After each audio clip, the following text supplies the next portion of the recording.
Hey guys, what is going on? It is Avatar here, and welcome to another best class setup video for Call of Duty Ghosts public matches. This is what I'm going to be doing with USR. And right off the bat, I just want to say, the attachments I put on this gun are really up to you. This is my personal best class setup. Some of you guys may find some other attachments more useful, which is perfectly fine, because it all depends on your personal opinion. But these attachments, aren't just completely bullshit. I'm not putting like ACOG suppressor on. You know what I'm saying? You know, it's up to you guys what you're trying to do and accomplish. But this is the best class setup for just generally free for all or blitz or domination, whatever kind of game you're gonna be doing. I find thermal the most useful on this. Thermal does light people up very, very well in this game. They do a really good job of doing that, and I find thermal really, really useful also, because it does get rid of that really huge zoom you have on snipers, because snipers do put a lot of zoom into their snipers. I'm not sure what the actual zoom percentage is, but it's quite significant. I do find that rather annoying when I'm trying to snipe people, so I definitely love thermal for all those reasons. And then I do have chrome line on, because if you don't know, this does increase your damage and range on your sniper, and I find that this helps with the hit markers. It does get rid of like a whole hitbox of hit markers. I'm not sure how it works exactly, but there's some kind of thing where if you shoot them in like their waist, you'll normally hit mark, but with chrome line it won't. Look up another video if you're interested in the actual stats of that. But chrome line I had just simply for not hit marker and all, because I'm not that good of a sniper. So the fact that I can't always get, you know, one-shot kill, having a chrome line out will definitely help out a lot. Some of you guys, if you're going for feeds, again, extended mag could work out for you if you're going for feeds. If you're trick shotting, armor piercing could work out. You know, it's all up to, like I said, all up to you guys. But this is my personal best two attachments. Now, I definitely do have a secondary. I don't have a secondary on any other of my classes in Call of Duty Ghosts except for this one, just because you are sniping, and this is primary for long range. You can get close range kills, but yeah, with the P226, this works decent at close range. So you're much better off with this weapon instead of having the USR in hand. Then for this, I have I have an interesting layout compared to my other classes. And this one I do have quick draw on, because I know they say they nerfed focus and they nerfed quick draw on these guns, but honestly they didn't. There's been obviously a slight difference, but from what I've seen in game battles and public matches, there is no change at all. You can still easily scope in very, very fast with the quick draw, and ready up helps just as much. So I would definitely still suggest you use those two, even with the nerf that happened a while back. That sounds amplified just like on every other class. And then focus.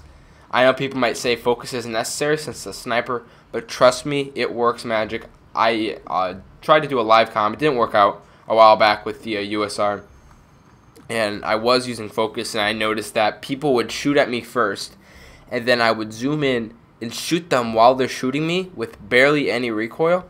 I noticed that was quite interesting, and yeah, that pretty much brought me to the conclusion that focus is definitely necessary on a sniper still. Alright, for my specialist, I do have a sleight hand on my first one, just because generally you're going to be, you know, want to reload as fast as you can with a sniper. It depends on what game mode you're playing primarily. I did this in free-for-all, so definitely sleight of hand would definitely help out the best, since you're always going to be moving around, and you really can't hold down that spawn trap with the sniper, if you know what I'm saying. Scavenger, I normally have Scavenger as my first specialist, but on the USR, you really don't need it as your first specialist, just because that you have a lot more ammo than you normally would in comparison to using a normal gun, because you only takes one shot to kill a guy with the sniper. So depending on how accurate you are, I would definitely suggest you do put Scavenger as your second one instead of your first. And then the third, agility helped me out the most, just generally moving around a lot faster. Then for my bonus, I did have ICU, Blast Shield, Ping, and Steady Aim. And I want to discuss these choices real quick here. Blast Shield self-explanatory. You don't want to get ID'd when you're on a streak or anything like that. That's just what I put on every single one of my specialists. Then I have two others that I find very, very important, and that's ICU and Ping. The reason I picked these ones, because with Ping, you kill a guy long range, and then it would emit a radar sweep over by that area, and that's going to be really, really helpful to you, because you killed him long range. So let's say you're in middle map, and you kill him in his spawn, let's say.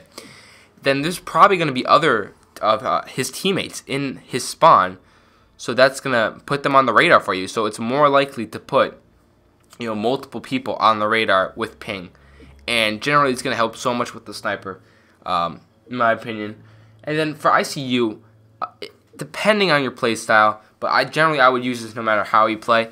But primarily, if you're gonna be, you know, holding down an area, and say you get shots taken, you're gonna go prone, and you're gonna want to regen that health right off the bat, because you don't want to, you know, you're sniping, so you're not gonna be rushing around at all. So you need to pop back up, and you want your health to be at full at all the time when you're using a sniper. So I would definitely suggest ICU would help you out the most with not getting picked as easy, especially after you're one shot from somebody else shooting at you. And then I do have steady aim. Steady aim isn't that big of a deal. I don't even know if it helps necessarily with hip firing at all.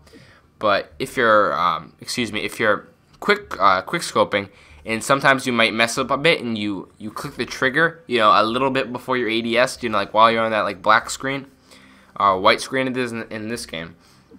But when you're on that, you know, it might help a bit with close range, and maybe even long range. You know, who knows?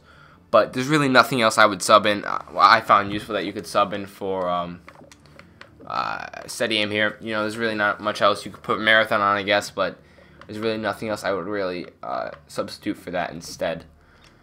But that's all for this video, guys. Hope you guys did enjoy the USR best class setup video. I'm trying to give you guys a bit of variety right off the bat, since I don't want to just stick with assault rifles and do just submachine guns, stuff like that. I've kind of given you guys a bit of each. You know, I've done shotguns, now I'm doing sniper, and then I'm going to go back and kind of transition through all the categories of the guns. Hope you guys did enjoy this video, guys. If you would like to become an avatar today, make sure you do click the subscribe button down below. I really do appreciate it. And if you liked any point in this video, make sure to like it, and do check out the description below. There is a click here for everything link, and that will bring you to all my playlists, so you can see all my series. That includes all my other best class setup videos and a ton of other series that I have going on this channel. I do post daily, and I will continue to do that for as long as I'm doing YouTube. And YouTube, I'll catch you later.